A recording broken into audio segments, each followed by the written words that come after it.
Et bien justement, les voyages qui ont une âme, on va en parler. On sait que la semaine pascale est propice au voyage intérieur, à l'introspection qui va culminer avec la fête de Pâques, mais c'est aussi l'occasion peut-être de réfléchir à des voyages qui vont vous permettre de vous déployer, mais des voyages qui ont du sens, c'est de trouver des destinations qui permettent aussi de s'enrichir, enrichir l'esprit, enrichir l'âme, enrichir le regard. Il y a plusieurs manières de voyager.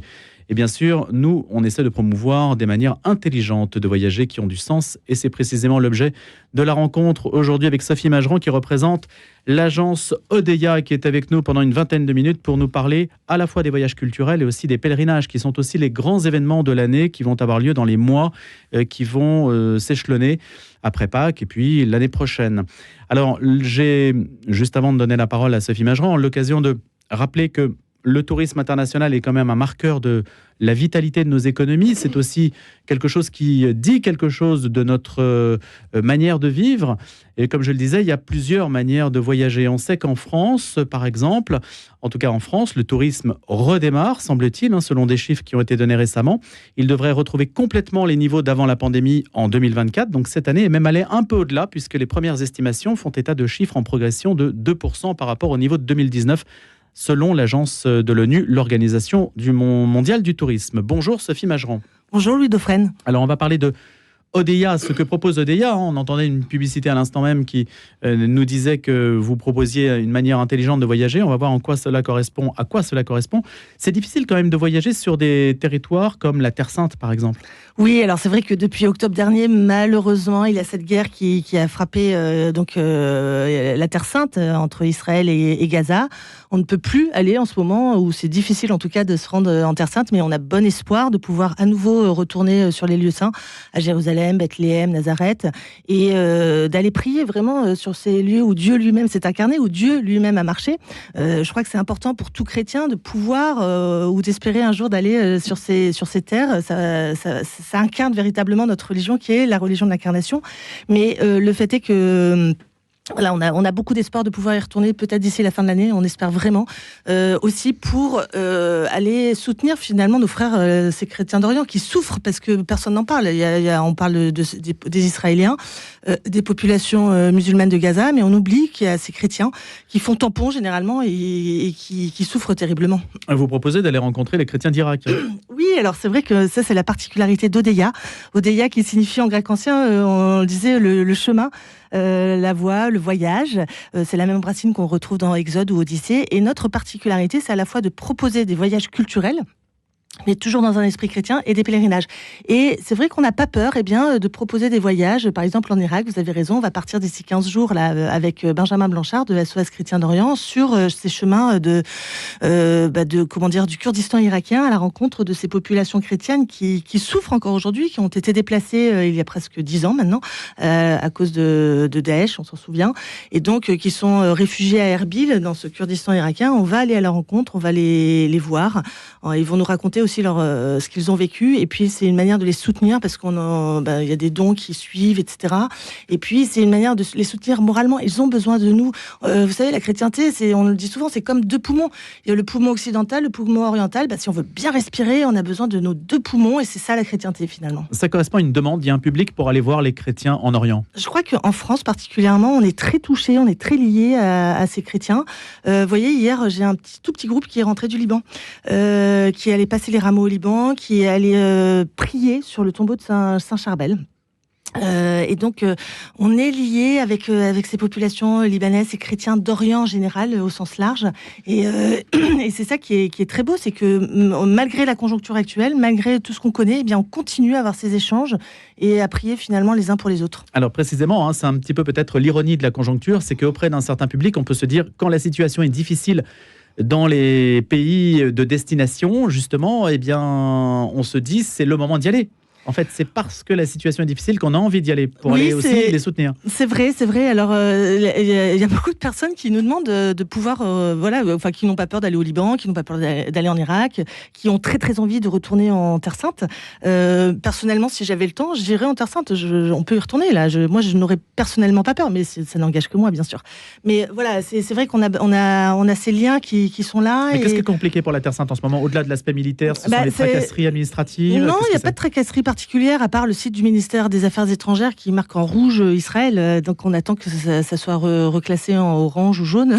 Et donc ce sont des questions d'assurance aussi. Voilà. Mais en soi, on peut y aller. Vous pouvez vous y rendre si vous le souhaitez sans problème. Il y a des avions, il y a des vols, il n'y a pas de besoin de visa. Il suffit d'avoir un passeport valide et c'est bon. Mais pour vous, le voyant du ministère des Affaires étrangères est un élément déterminant. C'est un élément déterminant. Il y a des questions d'assurance aussi, bien sûr. Donc on ne peut pas faire partir un groupe sans qu'il soit assuré, sans que tous les voyants soient au vert. Sophie Mageran, vous êtes aussi conférencière. Le principe, c'est qu'on soit accompagné par quelqu'un qui connaît bien le sujet dont il parle. Donc il y a, je le disais à l'instant, l'enrichissement aussi intellectuel, l'ouverture d'esprit. C'est vrai. Alors ça, c'est la particularité d'Odeya. Odeya qui propose à la fois des voyages culturels et des pèlerinages. Les voyages culturels sont accompagnés par des conférenciers, que ce soit des guides conférenciers, des universitaires, des avocats, des archéologues ou autres, et qui ont vraiment quelque chose, une valeur à ajouter, à apporter au voyage, quelque chose à apporter en plus. C'est-à-dire que, je ne sais pas, si on parle de la Jordanie, de la Grèce, de l'Italie, eh bien, c'est vrai que ce sont des personnes, des personnalités, mais parfois c'est des fortes personnalités qui vont savoir présenter les sites, les monuments et apporter autre chose, une autre dimension, faire des liens. Par exemple, c'est vrai que quand on va en Italie du Sud, si on parle que de l'Italie intra-frontière actuelle, ça n'a aucun sens. L'Italie du Sud a été une tête de pont, déjà dans l'Antiquité. L'Italie en général, et Rome en particulier, a été au centre du monde antique en tout cas, et de l'Empire romain. Et puis au cours des âges, cela n'a cessé de continuer. N'oublions pas que ce sud de l'Italie, qui est formidable, a été une véritable tête de pont, pardonnez-moi, pour les pèlerinages justement en allant vers la Terre Sainte. Quand tout l'Occident partait à pied faire des pèlerinages pendant des mois, voire des années vers les lieux saints, on allait déjà à Rome. On s'inclinait devant le tombeau de Saint-Pierre. Ensuite, on continuait, on traversait les Apennins pour arriver au mont Saint-Ange, au mont Saint-Michel, local, des Pouilles, le Gargan, où on priait l'archange. Et ensuite, on s'embarquait, on traversait l'Adriatique, on continuait vers Byzance, et puis finalement, enfin, on arrivait vers la Terre Sainte. C'était aussi le début, les têtes de pont, le passage obligé, une route importante pendant les croisades, la même route finalement. Et donc, on a été comme cela, l'Italie du Sud a une tête de pont. Si en Italie du Sud, vous ne parlez pas des croisades, vous ne parlez pas des pèlerinages, etc., on ne comprend rien, ça n'a pas de sens. Justement, un conférencier, un accompagnateur est là pour faire des liens et pour rappeler aussi que même pour les pèlerinages, c'est très important. J'étais à Rome la semaine dernière avec un groupe. On ne peut pas aller à Rome, à mon avis, sans s'intéresser, même en pèlerinage, à la Rome antique. Le Christ s'est incarné sous Auguste. On était en plein cœur de l'Empire romain. Ça n'a pas de sens de vouloir dissocier la religion de l'histoire. C'est très marxiste, à mon avis, comme vision. Au contraire, il y a des liens. Au contraire, il y a une continuité. N'oublions pas que les premiers chrétiens n'ont pas tout balayé d'un revers de la main. L'héritage gréco-latin. Un Saint-Augustin va vraiment se pencher et va reprendre toute la substantifique moelle de l'héritage de la pensée des Grecs. D'un Platon, il était admiratif de Platon. Et donc, ça n'a pas de sens en réalité de vouloir tout séparer. Aujourd'hui, je crois, particulièrement en France, qu'on est dans une société où on veut absolument tout cloisonner. En fait, le privé, le public, la religion du reste, etc.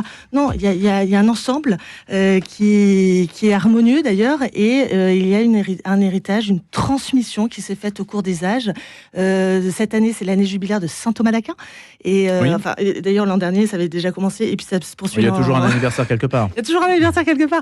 Mais saint Thomas d'Aquin, on est en XIIIe siècle, les contemporains de Saint-Louis. Il a vécu dans cette Italie du Sud, qui a été cette tête de pont formidable, ce royaume de Sicile, comme on l'appelait. D'ailleurs, c'est pour ça qu'on l'appelait le bœuf muet de Sicile. Vous savez qu'il était énorme, taiseux, et du royaume de Sicile. Donc le bœuf muet de Sicile, le pauvre saint Thomas d'Aquin.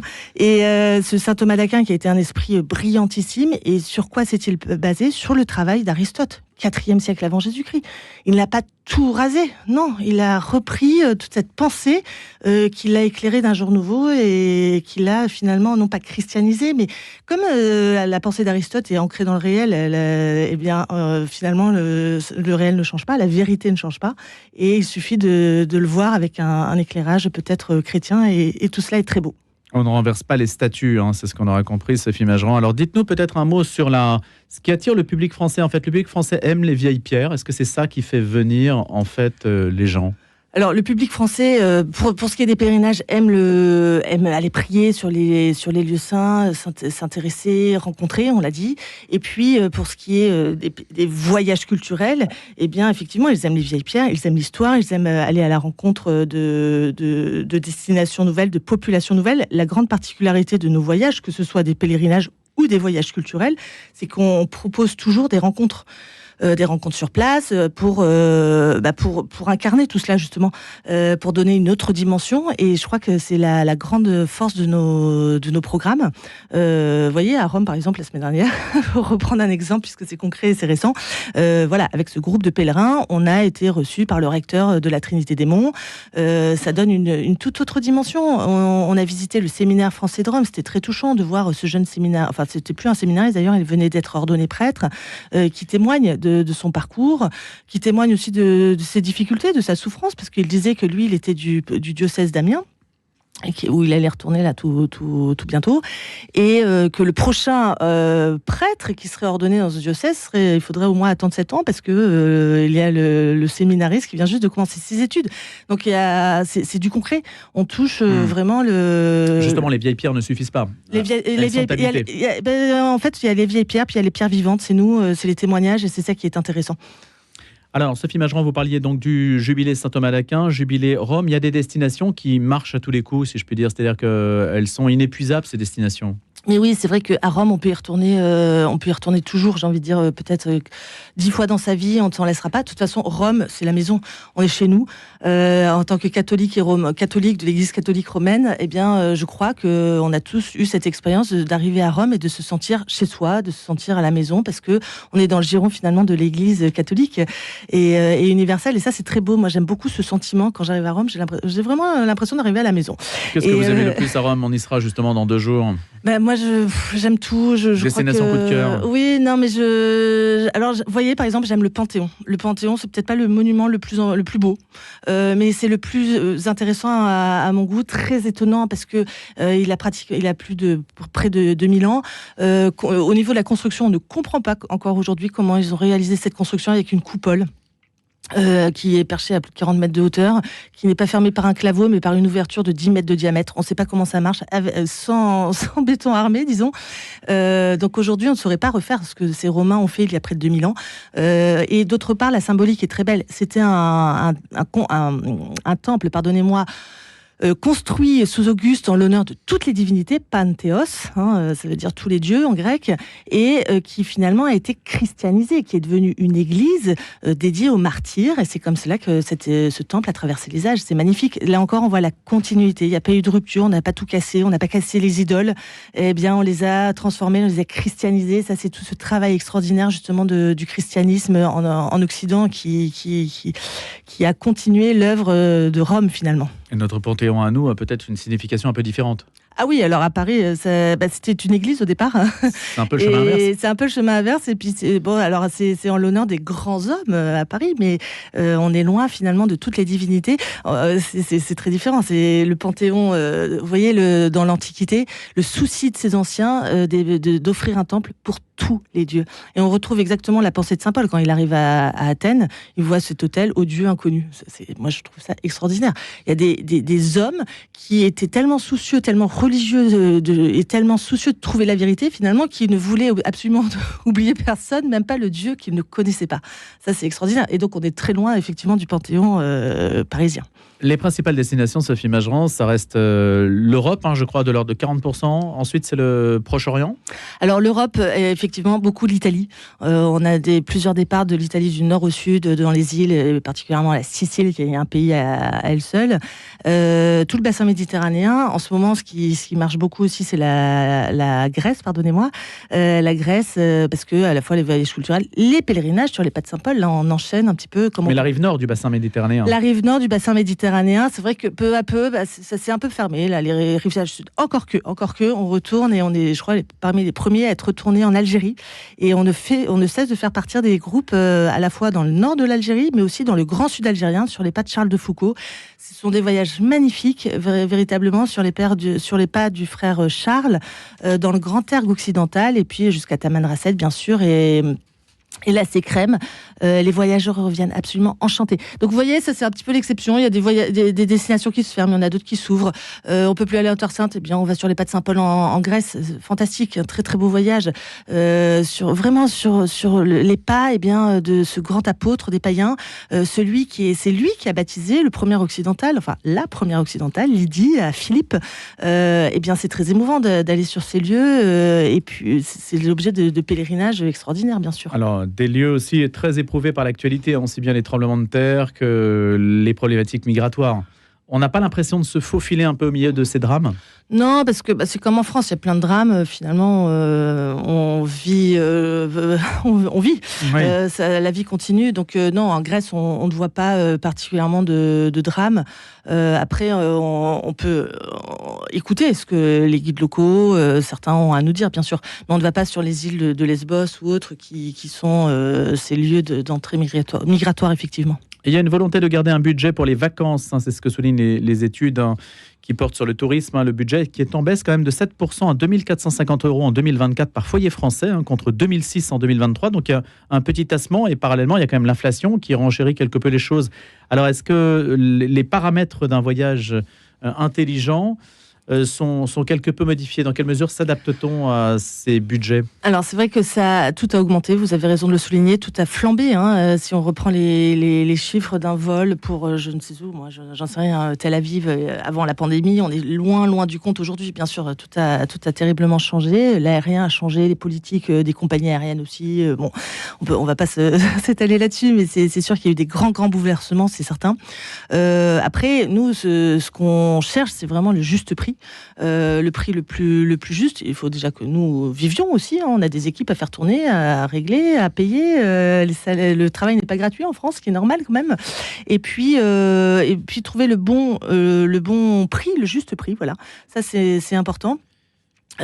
Pour que tout le monde s'y retrouve et que le client finalement ou le pèlerin ou le voyageur soit content aussi et qu'il ait la monnaie de Mais la de cible, sa pièce. Sophie Mageron, ce sont plutôt des gens qui ont du temps. Du temps. Et de l'argent, peut-être. Ils sont plutôt dégagés des obligations professionnelles. C'est ça. Plus que les jeunes. Les jeunes voyagent tout à fait différemment s'ils voyagent. Alors, c'est sûr que nous, les voyages culturels et ces pèlerinages sont ouverts essentiellement à des personnes qui ont du temps. Donc, vous le disiez, ce sont des personnes qui sont en fin de carrière ou à la retraite, qui ont peut-être certains moyens aussi pour certains. Après, encore une fois, tous les voyages ne sont pas chers, sont parfois abordables.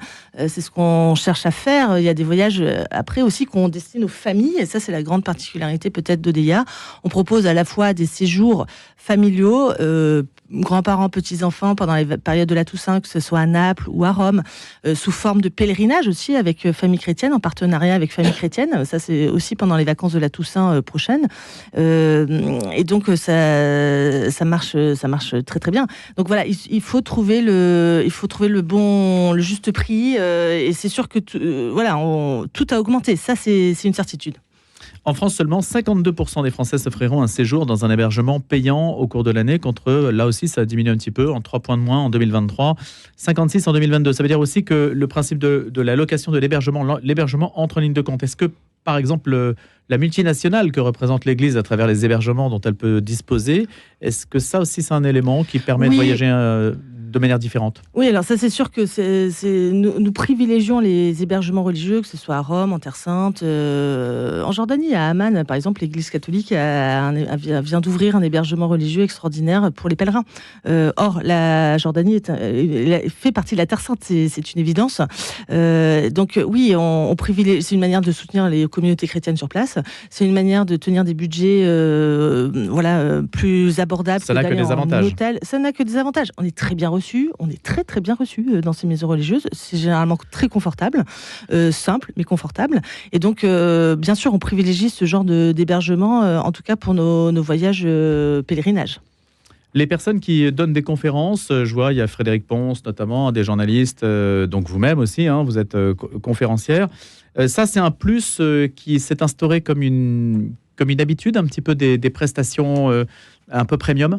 Oui, c'est vrai que c'est la différence d'un voyage lambda. Que si vous partez, je sais pas, on parlait de la Grèce, de la Sicile, Jordanie, Vietnam, eh bien, le fait d'être accompagné par un conférencier, il va avoir des choses à raconter, justement, faire des liens, sortir des frontières. Les frontières d'aujourd'hui ne sont pas les frontières du passé, largement pas. Et donc, faire des liens, donner une autre dimension au voyage, et puis organiser des rencontres. Hein. Et ça, c'est vraiment le gros plus qu'on peut apporter, et puis créer du lien aussi dans ce groupe de voyages culturels. Ce sont des petits groupes, les voyages culturels, tout juste 22 personnes, on limite vraiment. Il faut que tout le monde s'entende, que tout le monde fasse les choses un petit peu au même moment aussi. C'est ça, alors faut que tout le monde, faut avoir beaucoup d'autorité dans un gant de velours, et ça marche bien, ça marche très très bien. Vous savez, on a des gens qui reviennent, on a des habitués qui se retrouvent d'un voyage sur l'autre, il y a une ambiance véritablement, et c'est ça que nous privilégions. On veut créer cette ambiance et ça se fait de manière assez naturelle. Ce qui est très important aussi, voyager, on le disait en préparant l'émission, c'est manger. C'est se retrouver autour d'une table, c'est découvrir des plats locaux. On fait très très attention. Ça, c'est très étonnant, Louis Dauphren, quand généralement on fait un petit débrief avec les personnes qui reviennent de voyage. On leur dit alors c'était bien. Ils disent oui, on a bien mangé. Alors c'est pas en France, ça compte. Ça, c'est en France, ça compte. Mais c'est important parce que ça fait partie aussi de la culture locale. Je veux dire, si on va au Vietnam pour manger un McDo, ça n'a aucun intérêt, à mon avis. Donc non, il faut découvrir Et puis en Italie, on peut manger absolument remarquablement bien. Et il n'y a pas que de la pasta et de la pizza, ça c'est des idées absolument fausses. Et donc c'est un moment convivial qu'on crée autour de ces tables. On perd pas forcément beaucoup de temps d'ailleurs. C'est tout à fait rapide, mais c'est très agréable et c'est là où on se retrouve, où on peut échanger. Et il y a cette ambiance qui se crée. La première fois, on fera un petit déjeuner, Sophie Mageron, justement, comme ça on aura l'occasion peut-être de le thématiser, pourquoi pas, à l'aune d'une prochaine destination. Merci, je rappelle que vous dirigez l'agence de voyage et de pèlerinage Odeia et je vous souhaite une excellente semaine et puis à bientôt pour de prochaines destinations.